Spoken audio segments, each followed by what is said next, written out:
As was suggested in video 2b, persons who are employed in the professions are generally given a degree of what may be called normative leeway by society. This includes physicians, nurses, pharmacists, bioengineers, lawyers, professors, psychiatrists, counselors, teachers, as well as persons employed in the business professions. What is meant by normative leeway is the granting of certain exceptions to professionals from some specific societal norms, so that they are able to carry out their critical functions. Some exceptions are granted informally or non-verbally, while others are the product of negotiation and of contractual arrangement between the members of the profession and of the society in question.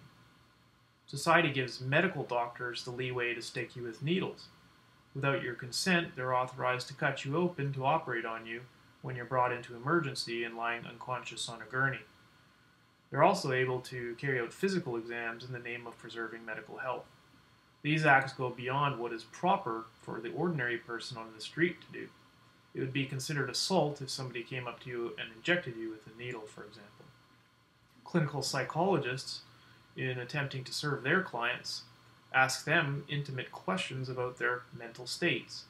This would be considered an intrusion into a person's privacy if it were an average person coming up to you on the street and who started bombarding you with such questions. It wouldn't be proper for the average person to do this according to ordinary societal norms. School teachers are also given a degree of normative leeway. They're given power over the disciplining of students. They're given the leeway, for example, to detain the student after school. They can punish a student, although they are not the student's parents nor a judge. The ordinary person on the street would not be able to do that. In all of these cases, there's a suspension of the normal rules of society for those professionals to be able to carry out their specific roles. Professionals are allowed an exception to some ordinary societal norms so that they're able to perform their critical functions. They're allowed to abide by a separate set of norms by society, usually providing that they are performing their functions ethically and for the public good, namely for the well-being of society. While some norms may be instantiations or specifications of ordinary societal norms, following them, others truly deviate from them. Analogously, contemporary society in general allows business persons a large degree of normative leeway, a large allowance to take entrepreneurial and financial risks in the name of self-interest, pursuing profits and in building wealth beyond what the ordinary person is allowed to do. Ideally, this is for the sake of creating benefits that spill over and improve the lives of its members, making the society more wealthy as a whole. Accountants and financial advisors are given the normative leeway to be privy to your financial information in managing your financial assets or your investment portfolio. Members of the public generally trust them with sensitive financial information. They're privy to how much money you have, where you have your money, and even are given power by private individuals to control and make decisions about their money and about what investments to enter into, for example, in diversifying and maximizing their investment portfolios. It also would not be proper for the average person on the street to be privy to this information and or to try to make such decisions for you. Professional certified accountants and or auditors are also privy to the sensitive financial information of major corporations in their aim to provide an objective evaluation of the value of the company and its stock. They must keep this confidential information private, and we in general trust them in doing so. Marketers are given the normative leeway to be privy to the personal data of the members of the public. For better or for worse, marketers are currently allowed a great deal of leeway to track your internet activity online, what websites you've visited, and what products you've searched for or inquired into. They do this through the use of internet cookies and other means in order to advertise goods and services to you. If you did this as an individual to another person, you'd be considered stalking them perhaps, which is against the law. It wouldn't be proper according to ordinary societal norms. Corporations are given the normative leeway to produce and market new goods and services. While governments do erect regulations to protect the public against harm, corporations are most often given a great deal of freedom to do what they need to do in order to set up shop in particular locales so as to extract resources in order to mass produce new goods and to provide new services on a large scale. The availability of various goods and services is generally considered to be of benefit to society. It would not be permissible for you to put gigantic machinery in your backyard to bring in 40 people to man it, as well as huge drums of diesel and chemicals, so as to mass-produce Cabbage Patch Kids dolls, as is done in a factory.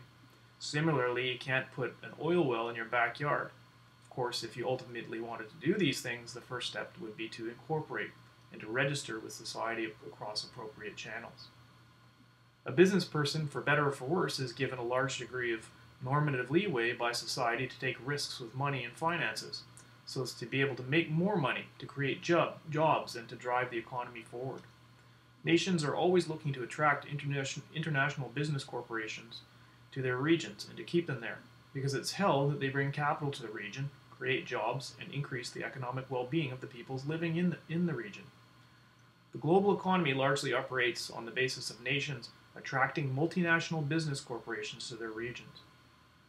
The current currency war or competitive currency devaluation race to the bottom that we hear about a lot in today's news media is in part about nations in competition with other nations trying to devalue their currency to such an extent so as to attract multinational business corporations to their region.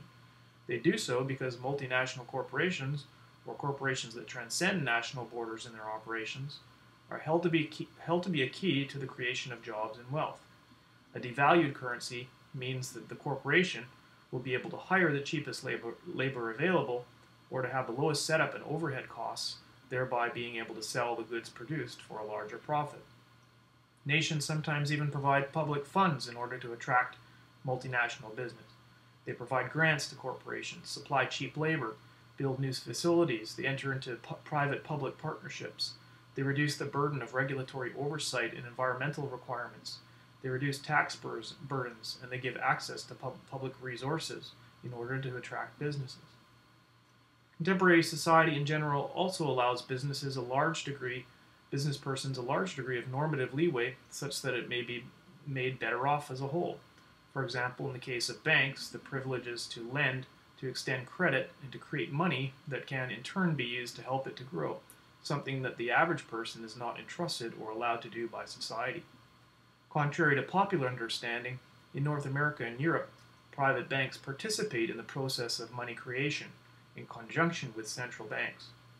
In the context of a fractional reserve system, private banks have the tremendous power to create money on the basis of obtaining a client's signature on a loan contract that indicates a promise to pay, and then simply entering the amount into their account by a few keyboard strokes.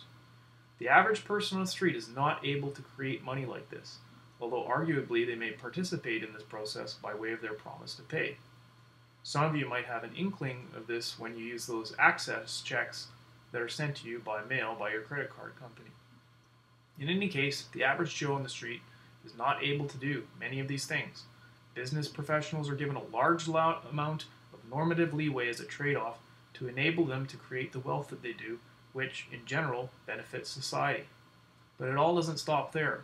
Representatives of industry are always lobbying society and government in an attempt to expand the amount of leeway that is given to them, so as to broaden the range of powers that are open to them, in the pursuit of their interests and profit. Please continue to the next video, 3B, where we'll discuss the expansion of the normative leeway.